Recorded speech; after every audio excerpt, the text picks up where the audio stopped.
que es una innovación respecto del curso pasado, que son los acuerdos comerciales profundos, algo que ya le había señalado en la clase pasada, o sea, la semana pasada.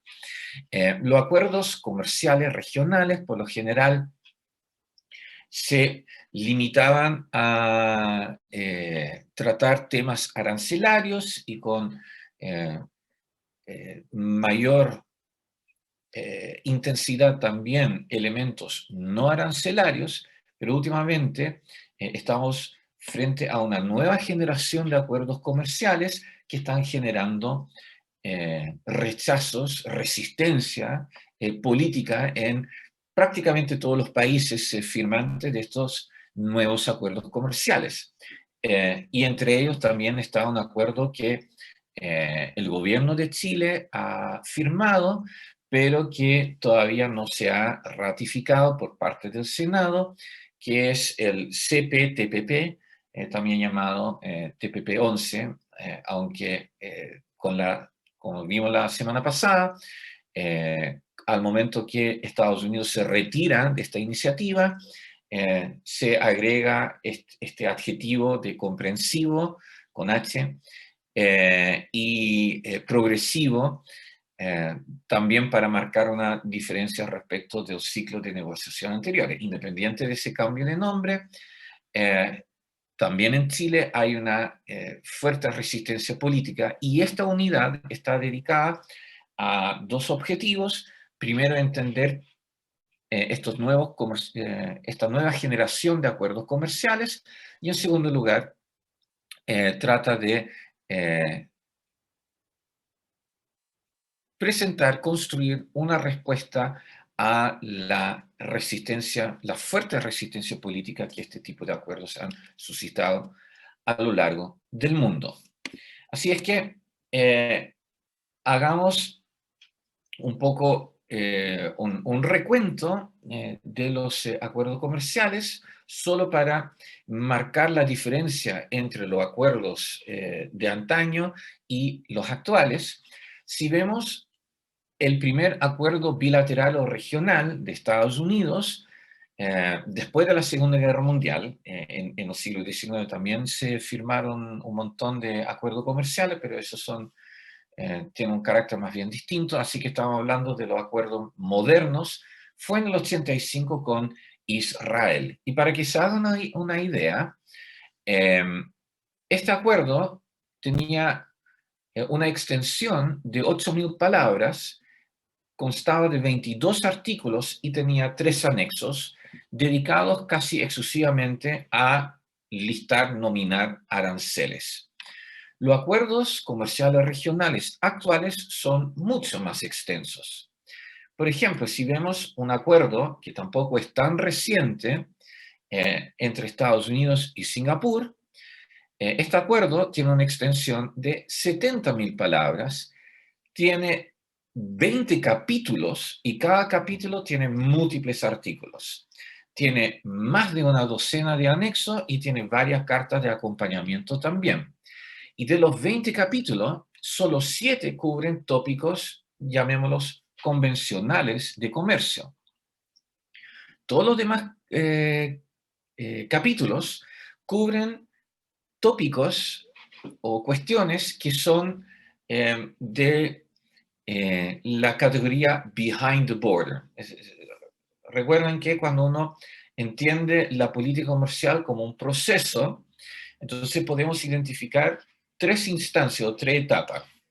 Before the border, eso tiene que ver con la salida de los productos y es básicamente el transporte y todo lo que atañe antes de llegar al país de destino. Eso es on the border or at the border, donde tenemos principalmente las barreras arancelarias y no arancelarias tradicionales. Es decir, tiene que ver con todas las barreras y todas las medidas que regulan la entrada de las mercancías o los servicios a un país. Pero una vez que es liberada la mercancía de la aduana, tenemos otra etapa que es behind the border, detrás o más allá de la frontera. y ahí también podemos tener regulaciones que afectan, quiero decir, las mercancías importadas, ¿ah? Porque el acuerdo y el espíritu de iniciativas como el GATT y la OMC es hacer desaparecer la diferencia entre bienes importados y bienes producidos domésticamente. Pero en la práctica, por presiones políticas o lo que fuera, a veces sí se sigue detectando diferencias entre los bienes importados y los bienes producidos nacionalmente. No estoy hablando de diferencias intrínsecas, es decir, o bien importado de mayor o peor calidad, no estamos hablando de el tratamiento jurídico o práctico económico que reciben los distintos tipos de bienes dependiendo de su origen. Y esto incluye, por ejemplo, una conducta empresarial que puede atentar a la libre competencia, es decir, por ejemplo, si yo me quiero instalar como supermercado acá en Chile, entonces, claro, voy a tener parte de mis productos, de mi red de distribuidores internacionales, pero muchos de los productos también van a tener que ser comprados de proveedores locales. ¿Ah? No voy a estar comprando el pan o la harina para hacer el pan si es que el propio supermercado lo hace, desde Francia o Estados Unidos o lo que fuera. Eso lo voy a comprar localmente. Entonces, han habido casos donde la competencia, por el peso que tiene en el mercado local, eh, eh, tiene ciertas conductas que amarra los proveedores solamente a su propia empresa, haciendo más difícil colocando barreras o derechamente prohibiendo, no con un contrato, pero con otro tipo de mecanismos, que estos proveedores locales provean esta empresa extranjera. Ese tipo de prácticas no son inventos, ocurren de verdad. Lo segundo tiene que ver con las regulaciones del comercio electrónico, el empleo, medio ambiente, regla de inversión, la regulación de los servicios financieros y el acceso a servicios financieros y la protección de los derechos de propiedad intelectual. En todos estos ámbitos, una legislación local puede hacer diferencias entre una empresa local y una empresa extranjera. Eh, en países como por ejemplo la India, las restricciones a tener propiedad propiamente tal en la India es muy restrictiva para ciudadanos extranjeros. Entonces, hay una brecha, o puede existir una brecha, entre el tratamiento de empresas extranjeras y las empresas domésticas, ya habiendo pasado la barrera política de los países. Entonces, esta comparación sencilla nos sugiere que los acuerdos comerciales regionales han dejado de ser un instrumento de integración económica superficial. Recuerden que en nuestra tipología de la semana pasada, de la integración, colocábamos estos acuerdos comerciales regionales como el primer peldaño de la integración, que era la forma más superficial. Bueno, en cooperación con un mercado común, una ACR sigue siendo más superficial, pero dentro de su superficialidad ha aumentado su intensidad de integración porque ahora está abarcando múltiples policy areas. Y esta caracterización de esta nueva generación de acuerdos comerciales se muestra en el primer trabajo académico dedicado a esto, que es el Handbook of Deep Trade Agreements, publicado por el Banco Mundial. Aquí está el enlace, lo pueden ver gratuitamente. Aquí le voy a hacer un resumen de los elementos más relevantes para este curso, pero por supuesto que ustedes pueden también leer otros capítulos no está prohibido hacer eso. Entonces, acá lo que podemos ver es el comportamiento del número de estos policy areas cubiertas en los acuerdos comerciales regionales entre los 70 y el 2017, y ven que a partir de los 90 vamos a ver un crecimiento explosivo de números de acuerdos comerciales firmados, pero también de la cantidad de policy areas que se han firmado. Es decir, esta línea roja nos muestra cuántos acuerdos comerciales se han firmado, que desde los años 90 empieza a crecer rápidamente, ya lo sabíamos, pero vemos que ya en el 94 tenemos una proporción relativamente importante de acuerdos comerciales que tienen más de 20 áreas de políticas cubiertas. Y si bien vemos que más de 20 desaparece un poco, ya a partir de los años 2000 vemos que los más de 20 son más importantes y los de más de 10 ya derechamente son lo más importante, y los acuerdos comerciales que tienen menos de 10 policy areas cubiertas pasan a ser la minoría. Es decir, vemos que con esta nueva ola de acuerdos regionales comerciales a partir de los 90, vemos también un aumento gradual de el número de áreas de políticas cubiertas por cada acuerdo comercial. Aquí lo que vemos en este gráfico son las áreas de política que están cubiertas en los acuerdos comerciales regionales. Y vemos que en los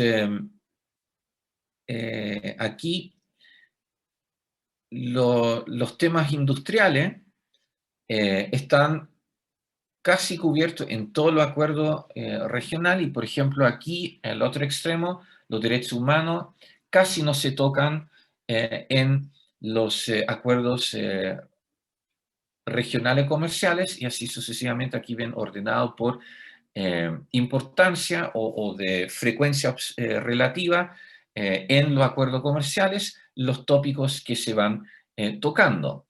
Y vemos que hasta este punto acá, esto es como son los tópicos más tradicionales.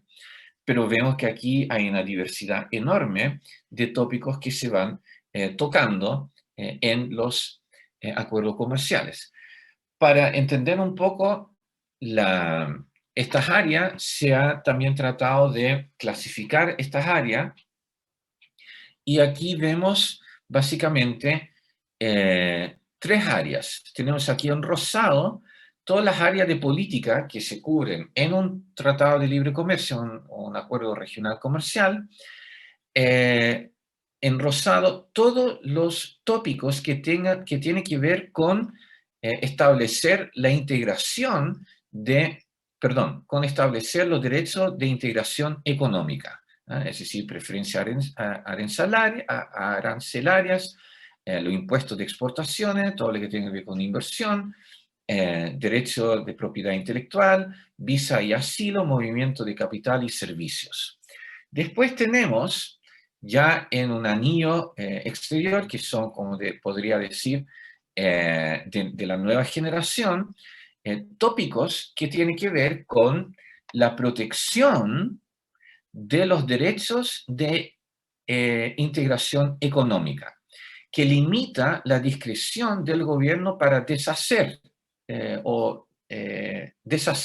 estos derechos. Como claro ejemplo tenemos aquí la facilitación del comercio y la aduana, las reglas de origen, los derechos de represalia, se podría decir, y contra el dumping, las barreras técnicas al comercio, medidas sanitarias y fitosanitarias, las compras públicas, y aquí tenemos tres áreas mixtas, que es la política de competencia, es decir, de la libre competencia en el mercado local, cómo se regula las empresas de propiedad estatal y los subsidios. Y por lo tanto, todas estas áreas, efectivamente, le rayan la cancha, por decirlo de alguna manera, al gobierno para evitar una apropiación arbitraria del excedente de las empresas que entran bajo un determinado conjunto de reglas y una vez que están en el país extranjero, están, por decirlo de alguna manera, sujeta al arbitrio de el gobierno local. Eso generaría una incertidumbre demasiado grande y sería entonces difícil poder atraer, por ejemplo, la instalación de otras empresas extranjeras. Y la tercera área de bueno, es redundante, pero el tercer ámbito de áreas de política tiene que ver con expandir los derechos del consumidor y el bienestar social, es decir, coloca obligaciones al exportador. Y eso tiene que ver con fijar reglas para la regulación medioambiental, y las regulaciones del mercado laboral, y estos tres que ya lo mencioné que están entre los derechos, la protección de los derechos de integración económica y la expansión de los derechos del consumidor y el bienestar social. Y esto de alguna manera también coloca una obligación en el gobierno local, no tanto de limitar su poder discrecional, o sea, sí limita su poder discrecional, pero no para afectar las empresas extranjeras que se instalan, sino limita su discrecionalidad en el sentido que coloca una obligación a exigir ciertos mínimos a sus propias empresas o las empresas que están operando en su país. Es decir, específicamente con las leyes medioambientales y la regulación del mercado laboral, se quiere evitar que una multinacional se instale en un país X menos desarrollado para aprovecharse de una regulación muy laxa o inexistente en términos de la contaminación medioambiental o con los derechos laborales de los trabajadores. No, con esto se limita esa discrecionalidad del gobierno y se exige que cumpla con ciertos estándares para evitar que las empresas multinacionales vayan buscando ventajas de localización en ámbitos que en realidad son problemas y costos tanto para el país receptor como para la economía o el mundo global. Y por lo tanto, lo que vemos en este anillo exterior es efectivamente una expresión de limitaciones a la discrecionalidad, al poder discrecional del Estado, de la soberanía, si se quiere, del Estado, del gobierno, desde distintos enfoques. En primer lugar, para garantizar un mínimo de derechos a la empresa extranjera y el otro para limitar la discrecionalidad en términos de no cumplir con estándares.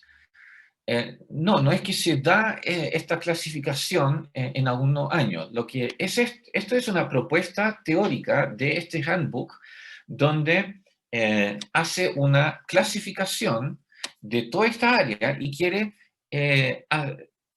hacer sentido, darle un sentido a toda esta área de política que gradualmente se han estado incluyendo en los acuerdos regionales comerciales. Y como resultado de esta reflexión analítica, llegan a esta clasificación. Ok, tomando en cuenta toda esta área de política, podemos identificar entonces estas tres áreas. Lo primero tiene que ver con establecer derechos de integración económica. Un segundo área tiene que ver con colocar límites a la discrecionalidad del gobierno para proteger los derechos de integración económica ya establecida, que eso también es relativamente nuevo, tradicional, pero lo que es definitivamente nuevo es esta tercera área o tercer ámbito que tiene que ver con la expansión de los derechos de los consumidores y de el bienestar social, que coloca obligaciones a los exportadores y por lo tanto limita la discrecionalidad de los gobiernos locales en el sentido de no regular en función de un determinado mínimo estas áreas. ¿Okay? Entonces no es que esto haya nacido en un año, esto es una herramienta analítica para darle un sentido a lo que hemos estado viendo en los últimos años. ¿Okay? No sé si con eso quedó más claro. Ok. Entonces, ok, súper. Entonces, ¿qué pasa?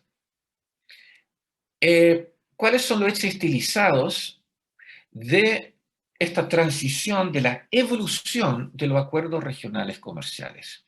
Los acuerdos comerciales han logrado reducir el arancel promedio ponderado por el comercio a menos, no en menos, a menos del 5% para más de 2/3 de los países del mundo.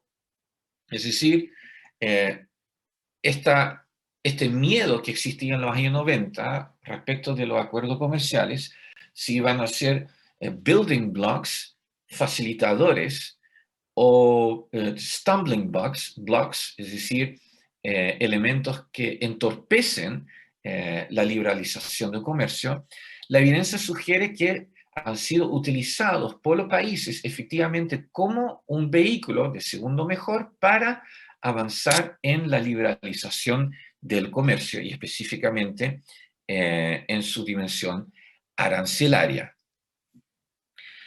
Además, vemos que el número de compromisos adquiridos por parte de los gobiernos a través de estos acuerdos comerciales ha aumentado, sobre todo como vimos a partir del año 2000. ¿Y qué nos indica eso? Que aparentemente los países están dispuestos a aceptar reducciones arancelarias mutuamente, pero, esto anterior ya lo sabíamos, también compromisos mutuos más profundos en otras áreas. Es decir, tenemos acá que los acuerdos están siendo utilizados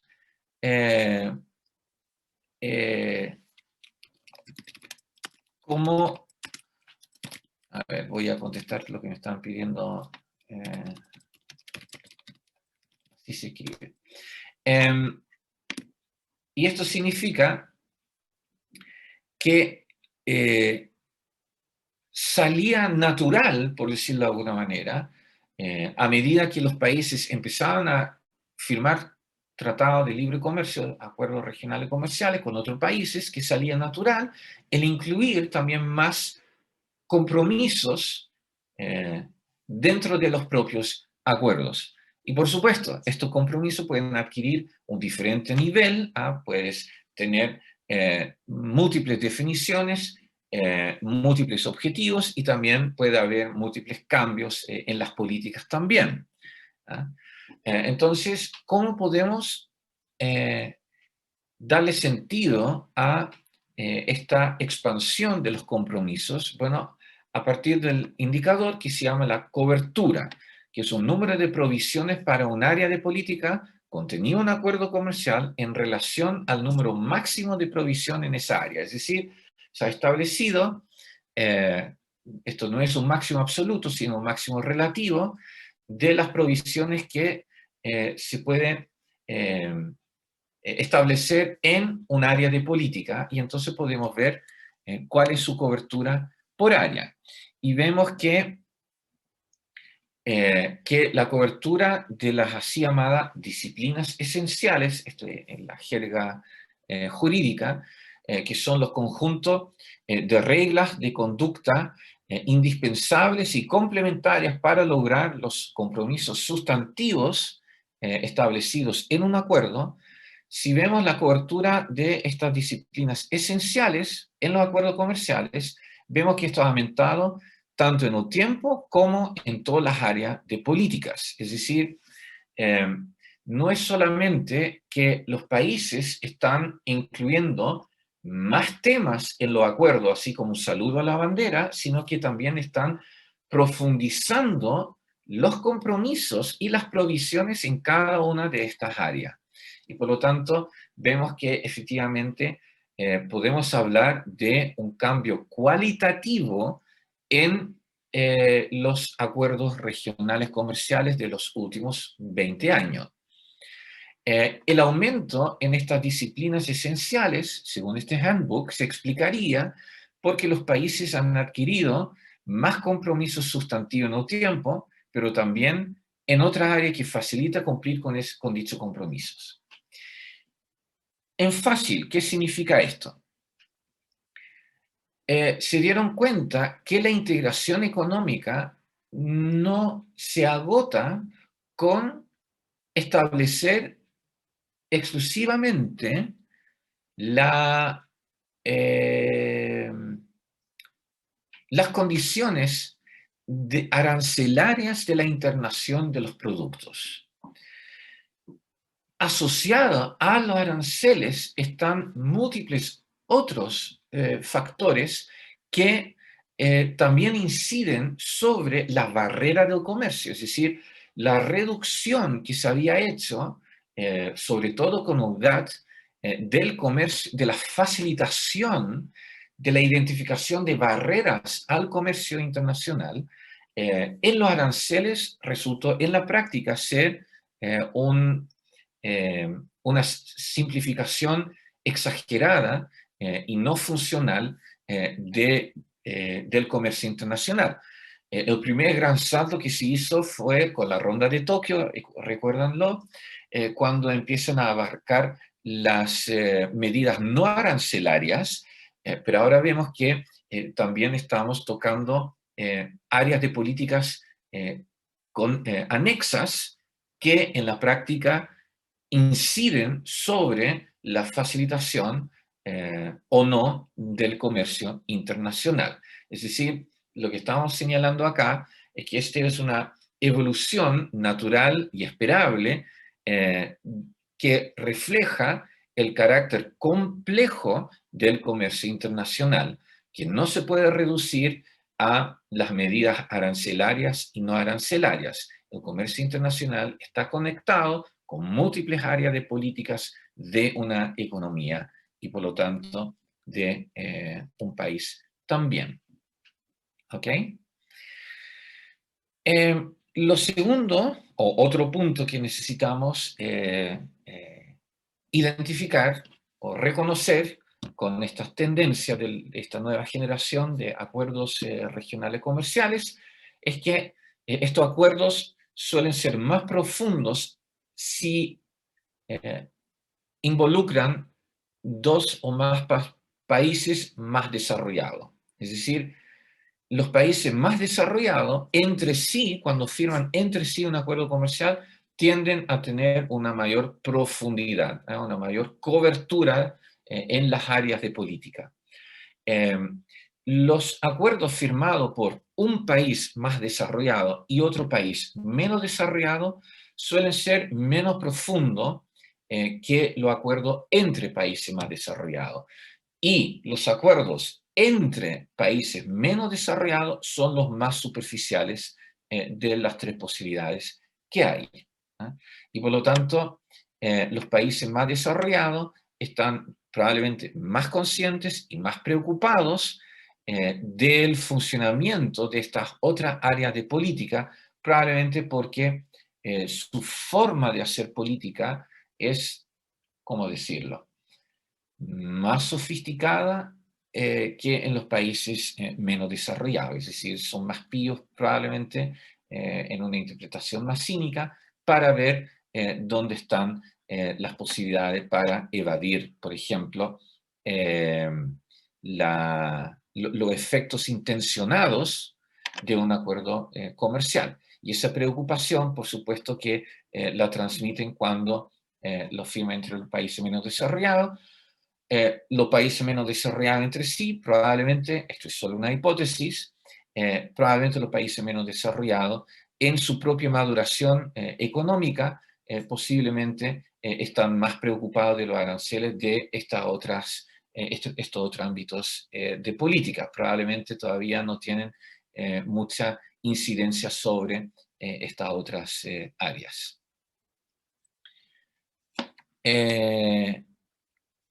¿Qué pasa con la cobertura en las áreas de políticas?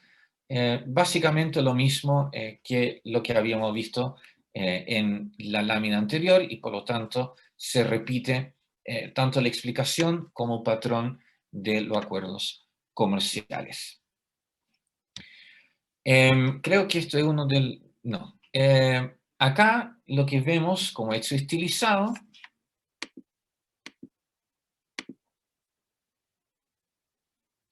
el concepto de cobertura tiene que ver con las provisiones que se colocan en un acuerdo expresado como porcentaje del total de provisiones posibles en esa área. Entonces, por ejemplo, si en un área X hay 20 provisiones posibles y en un tratado solamente se cubre una provisión, entonces sí tenemos una ampliación de, de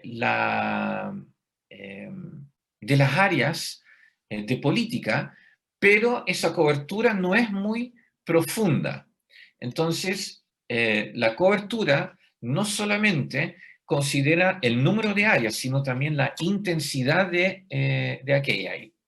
Y por eso también se considera el número máximo de provisiones posibles en cada área de política. Ok, lo que vemos acá en esta lámina son el número promedio de provisiones en los acuerdos comerciales firmados por cada país. Mientras más oscuro sea el país, más provisiones están contenidas en los acuerdos comerciales. Y vemos que América del Norte, Canadá, México y Estados Unidos está en la categoría mayor. Aquí tenemos también Colombia, Perú y Chile. ¿Ah? Europa Occidental ya tiene algo menos, Australia un poco más, y bueno, Mongolia también.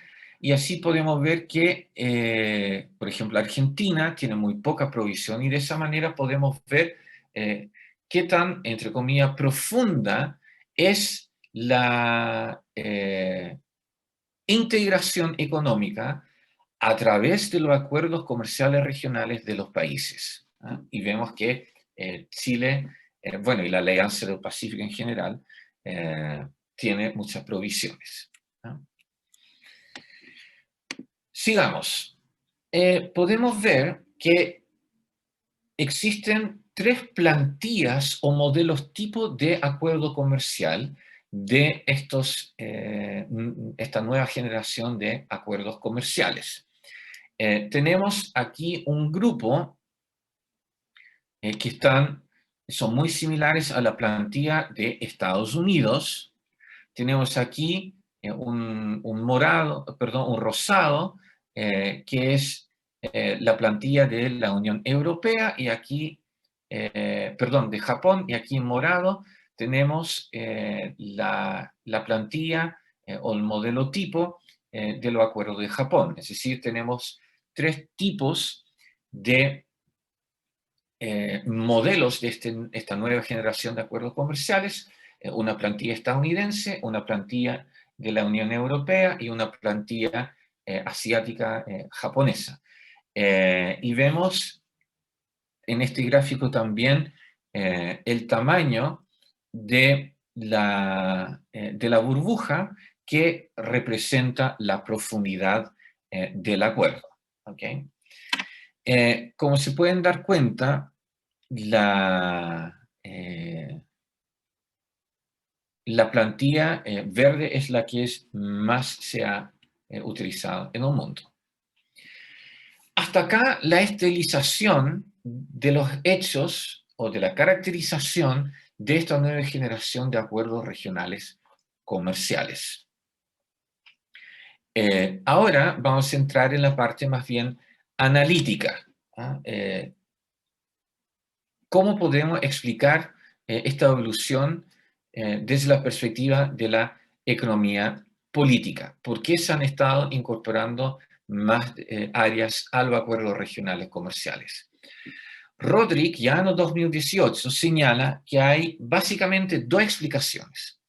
La primera es la explicación convencional, que está basada en la teoría neoclásica del comercio internacional, y esta explicación parte del supuesto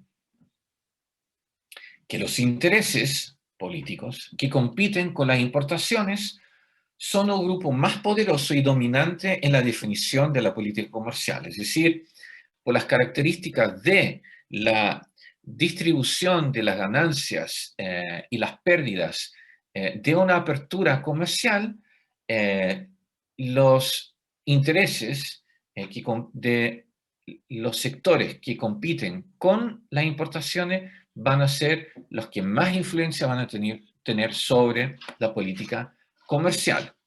Significa que en ausencia de un acuerdo comercial, lo que tendríamos sería un proteccionismo, y sabemos que el proteccionismo reduciría, según esta visión, necesariamente el bienestar económico. Inversamente, un acuerdo comercial lo que va a producir como un efecto es una disminución del poder de este grupo de interés.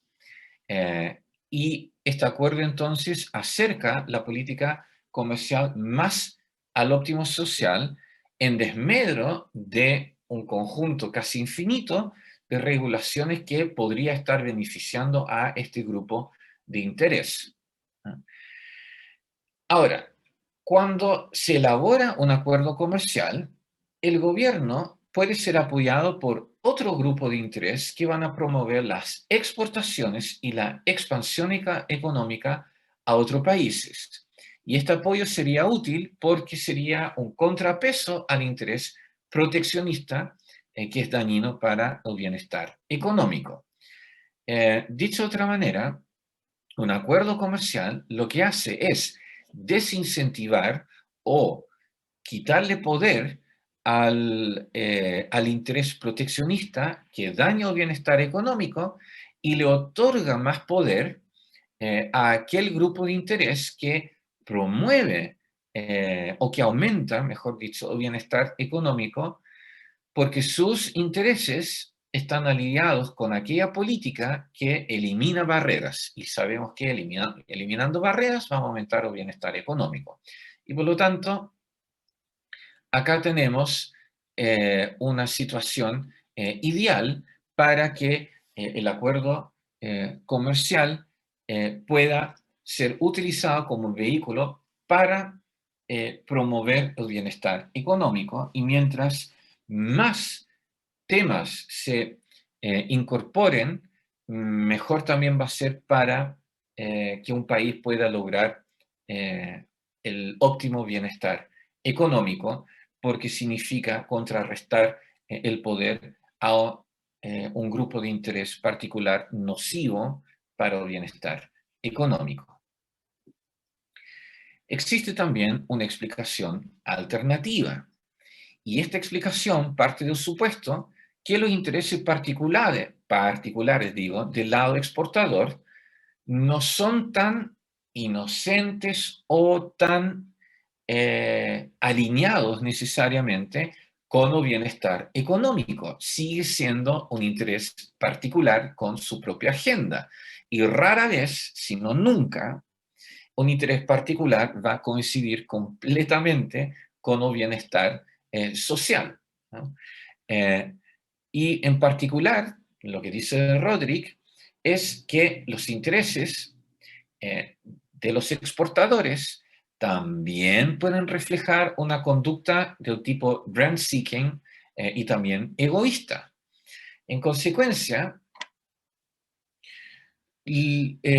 los exportadores no son solo un contrapeso, ¿ah? No son solo un contrapeso al interés proteccionista. Al incluir o al darle más poder, mayor acceso a la definición de la política comercial, estos actores también introducen su propio conjunto adicional de intereses, ¿no? Algunos de los cuales se ven empoderados por la firma de los acuerdos comerciales. Y ahí los ejemplos más típicos de eh, de las empresas exportadoras que se han visto empoderadas por los acuerdos comerciales son la banca internacional, las compañías farmacéuticas y las multi o transnacionales en general. Entonces, los acuerdos comerciales regionales pueden resultar en un comercio más libre y mutuamente más beneficioso, ¿ah? Vía el intercambio de acceso a su mercado respectivos. Pero los acuerdos comerciales también pueden resultar en reducciones del bienestar económico o en redistribuciones del bienestar económico bajo pretexto del comercio libre. Es decir, ok, dado que los proteccionistas, los que compiten con las importaciones son los malos, si nosotros le damos más acceso a la política comercial, vamos a salir perdiendo todos, así que tenemos que excluir a ellos y tenemos que tener un contrapeso, un aliado en la apertura, que es el interés exportador, pero puede ser un caballo de Troya porque sí hay un traslape de la coincidencia de intereses. Efectivamente, al interés exportador le conviene reducir la barrera arancelaria y están a favor de que se le haga más fácil la exportación y la importación de insumos, por ejemplo, pero al mismo tiempo, amarrado a ese interés, vienen sus propias demandas. Y sería ingenuo pensar que todas estas demandas eh, eh, vayan necesariamente de la mano con un bienestar social. De hecho, la evidencia, ese es su punto. Aquí finalmente las ideas son interesantes, pero los datos finalmente discriminan. Los datos también señalan que incorporar el interés exportador a los acuerdos comerciales regionales empodera a estos grupos y no necesariamente con un aumento del bienestar económico. Podemos también ver reducciones y si no redistribuciones del bienestar económico. Este escenario era poco probable cuando los acuerdos comerciales se concentraban principalmente en los aranceles, en las tarifas.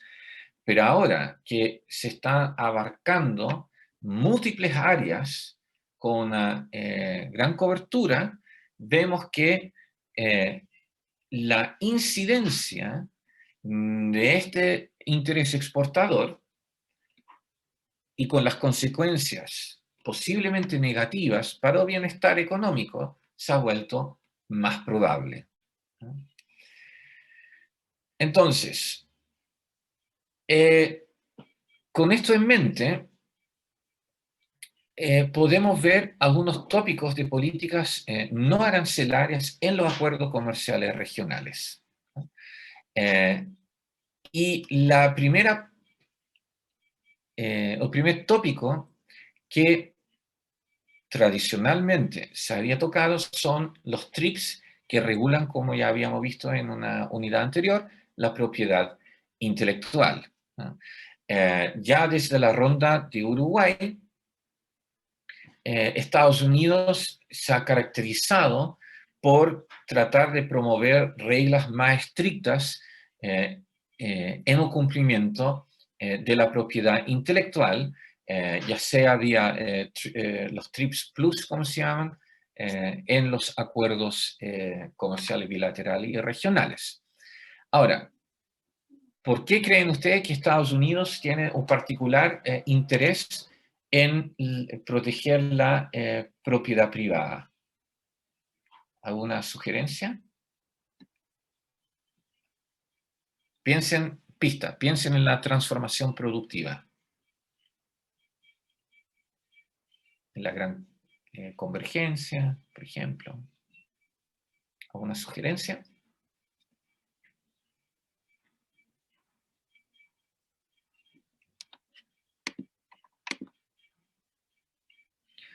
Pues la competencia.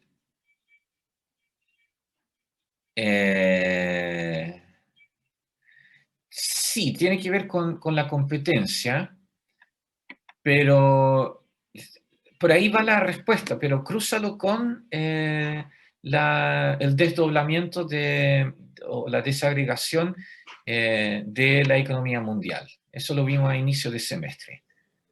Mm, O sea, se supone de que todas las matrices como de tecnología importante como Apple, Google, Silicon Valley, todo ese tipo de cuestiones de propiedad intelectual se encuentran en Estados Unidos, pero por ejemplo, Apple no fabrica sus cuestiones en Estados Unidos, lo hacen en otros países. Entonces supongo que para permanecer con la propiedad de Apple, por así decirlo, de que son celulares de Estados Unidos, hacen esas restricciones. No sé si está bien. Exactamente, es eso. Es decir, antiguamente la base, por decirlo de alguna manera, de la riqueza, del poderío económico estadounidense estaba en la manufactura. Es decir, tanto la Primera como la Segunda Guerra Mundial fue ganado por el bando que escogió Estados Unidos por su enorme capacidad productiva. Como anécdota, los tanques alemanes eran muy superiores a los tanques estadounidenses, pero los alemanes, voy a inventar un poco los datos, porque no me recuerdo exactamente, los alemanes se demoraban 6 meses en construir un tanque, mientras que los estadounidenses sacaban, no sé, 2 tanques a la semana. Entonces, por cada tanque que los estadounidenses destruían a los alemanes, ellos se demoraban 6 meses en reemplazarlo. En cambio, los estadounidenses no tenían casi ningún problema en reemplazar y aumentar su stock de tanques.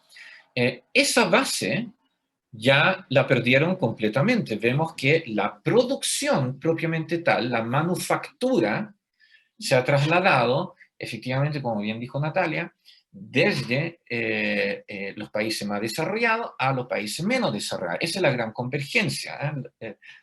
Hay 6 países que han capturado esta producción manufacturera y que han podido despegar su economía gracias a aquello. Entonces, Estados Unidos, para proteger su base de la riqueza, tiene que proteger lo que es la innovación, la propiedad intelectual, porque efectivamente el iPhone fue diseñado en California. Eso es lo que le da el gran valor, no la manufactura china, es decir, el valor en materiales del iPhone es muchísimo inferior a lo que uno paga, pero uno paga por el diseño, toda la tecnología, el software que está detrás, que es más bien inmaterial, y por lo tanto Estados Unidos quiere proteger esa base. No le va a servir de nada que le puedan copiar aquello que le ha costado tanto desarrollar, porque tener una idea nueva, una vez que se instala la idea nueva, es como, yo también pude haber pensado en eso, sí, pero no lo hiciste. Lo hicieron otros porque es difícil innovar. Entonces, efectivamente, como bien dijo Natalia, esto tiene que ver con que la manufactura se encuentra en otro lado y por lo tanto a Estados Unidos no le interesa tanto proteger la manufactura, pero sí la propiedad intelectual, porque ahí está la ventaja comparativa y está la base de la riqueza de la economía estadounidense y en general de los países más desarrollados. Ahora, con una crítica histórica que se le hace a Estados Unidos en particular, Estados Unidos también comenzó su propia base tecnológica copiando los productos británicos, y los europeos comenzaron su propia innovación tecnológica copiando a los chinos. Es decir, la copia es parte al menos hasta ahora, de la evolución de las economías hacia niveles mayores de innovación tecnológica. Ok, y dado esta característica de dónde está la base de la riqueza de las economías, vemos que en la práctica usualmente los países más desarrollados se oponen a los países menos desarrollados. ¿Por qué? Porque los países más desarrollados quieren proteger su base de su riqueza, su ventaja comparativa, y los países menos desarrollados lo único que quieren es aumentar su propio valor agregado y el poder copiar las cosas más innovadoras es la manera más barata, de hecho a costo cero, de poder competir con los productos de los países más desarrollados. Y eso significa que los países más desarrollados, por lo general, demandan ciertas restricciones monopólicas para su empresa en los mercados de los países menos desarrollados. ¿Ok?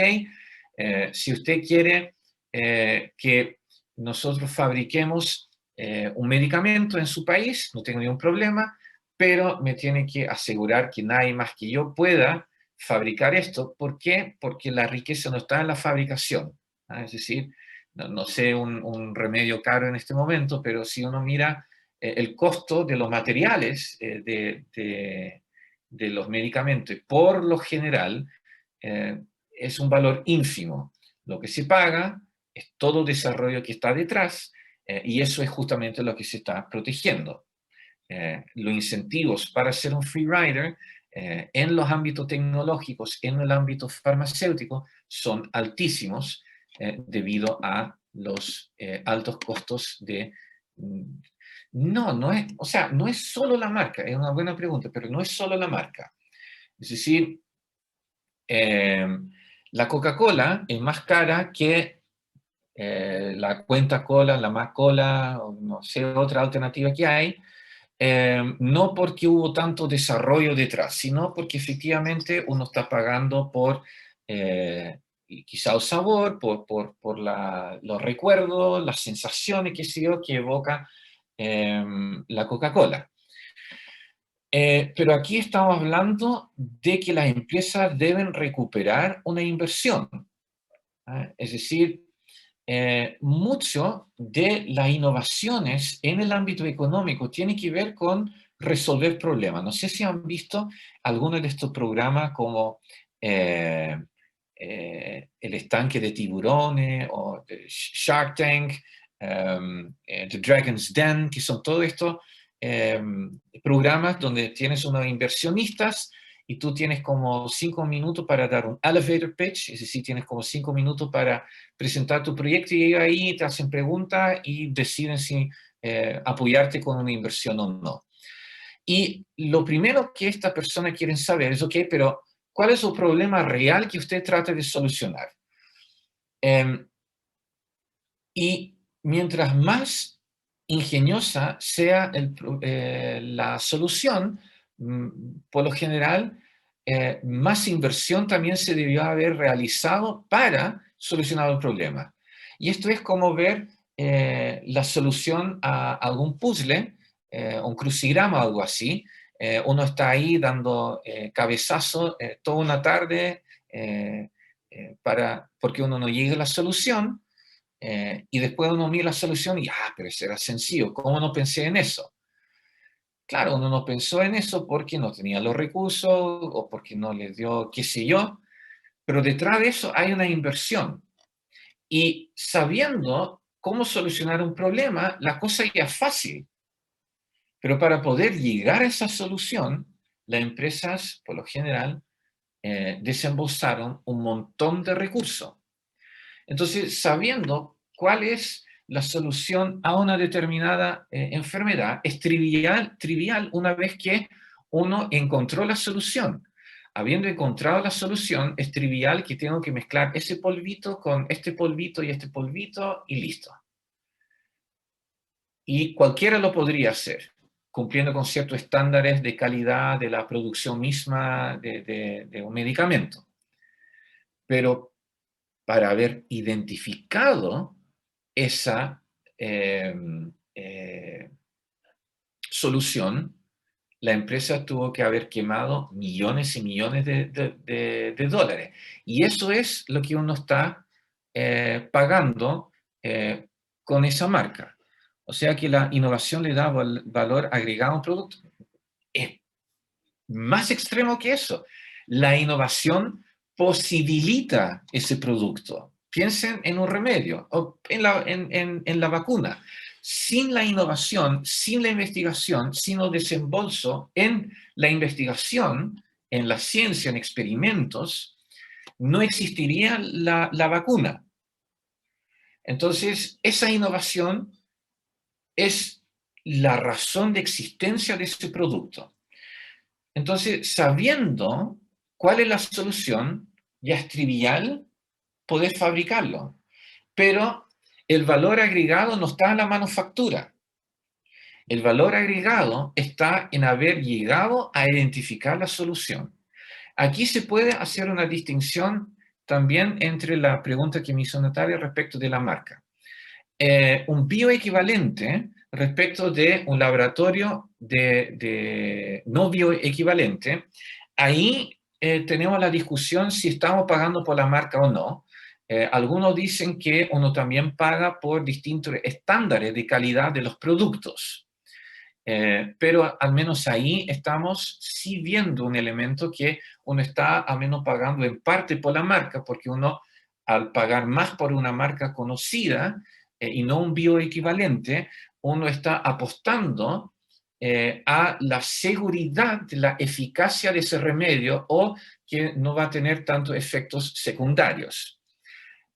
Pero si estamos hablando de la protección a la propiedad intelectual, eso tiene que ver con que hay ciertos productos que, para que exista ese producto como solución a un problema, requirió haber pasado por un desembolso gigantesco de recursos. Una vez que se da con la solución, la fabricación ya es trivial y cualquiera lo podría hacer, y si cualquiera lo podría hacer, ¿cuál es el incentivo para desarrollar esa solución? Ese es el gran dilema. Y no estoy diciendo que la forma en que se está protegiendo la propiedad intelectual es la forma más adecuada, pero hay en un principio una racionalidad ni siquiera económica, es casi de sentido común, aunque eso es el sentido menos común, que tiene que ver con el proceso mismo de las innovaciones. ¿Qué incentivo puede existir para buscar soluciones si después todos los costos que significó haber llegado a esa solución no se puede recuperar porque aparece un free rider que se va con un premio? Eso es el gran dilema. ¿Cómo nos organizamos como economía, como sociedad, para que el consumidor tenga acceso a los productos a un precio razonable, pero con los incentivos suficientes para que los buscadores de soluciones puedan recuperar los costos que desembolsaron para poder encontrar esa solución que una vez identificada pasa a ser trivial para la copia? No sé si con eso le expliqué el dilema que tiene que ver con la propiedad intelectual. Sí, profe, quedó súper claro. Súper. Así que tampoco es un tema muy sencillo. A veces uno lee en la prensa como los buenos y los malos. Chuta, hay matices, ¿eh? No es tan sencillo. y lamento que la ciencia siempre tiene esa postura amarilla, de que en esta discusión es muy apasionada en la prensa, el aporte de la ciencia y del científico siempre va a ser, depende, no es tan sencillo. Entonces, pero es lo que hay, ese es el aporte de la ciencia, buscar los grises, donde algunos ven solo blanco y negro. En fin, quedémonos hasta acá porque ya estamos en la hora, a menos que hayan preguntas respecto de la materia que vimos. De lo contrario, me despido y nos estaríamos viendo el día miércoles a las 9:40.